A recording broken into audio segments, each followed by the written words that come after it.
यदि सोर्स में हनुमान जी और विष्णु जी है तो क्या मीनिंग इंपॉर्टेंस होता है? सोर्स में 2 देवी देवता, 3 देवी देवता तब दिखते हैं जब मान लो तुम्हारा कोई जैसे नेगेटिव इम्पैक्ट इतना नहीं है, या मान लो तुम मुझसे जुड़ने से पहले ऑलरेडी जाप ध्यान कर रहे थे। अब वो गुरु का ग्रेस है या तुम्हारा है। सोर्स में डेटी में एक, उसी के अनेक, समझे? लेकिन स्वरूप में एक। अब 10 मंत्र करने से अच्छा वो एक का कर लो। 3-4 कब दिखता मालूम है? जैसे एग्जाम्पल के तौर पे तुम्हारे पास्ट में कहीं पे जैसे मैंने देख दिया कि भाई हनुमान जी और विष्णु भगवान है, तो तुम्हारे घर पे विष्णु भगवान ज़्यादातर उन्हीं लोगों के इधर दिखते जहाँ पे पितरों से रिलेटेड कोई प्रॉब्लम बाकी है, पितर पूजे जा रहे हैं, पितरों का स्थान है, पितरों का कुछ ना कुछ है। और फिर बाद में किसी का आशीर्वाद हो, कोई सिद्धि हो या शक्ति हो या कुछ और हो, या मान लो कुछ तुम्हारा क्रेडिट बाकी है हनुमान जी के पास, तब 2 डेटी 3 डेटी दिखाई देते।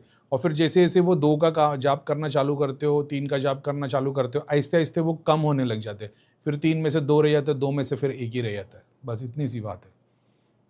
और जितने लोग को भी मैंने बोला ना सोर्स इज नॉट विजिबल, उन लोगों को गायत्री मंत्र दिया है ना, उनके बाद में और 4-5 भी आने वाली थी ना सोर्स, वो भी हट के फिर फाइनल सोर्स आ जाती है। और कुछ लोग ऐसे जिनको 1 साल हो गया, 1 साल के बाद भी बोले करीम हमको आज तक सोर्स मंत्र नहीं मिला। मैं देख रहा हूँ 1 साल से जुड़ा हुआ है। जैसी फिर देखता हूँ तो वो टाइम वेस्टर है, वो घर से कुछ निकाला नहीं है, एज इट इज़ है।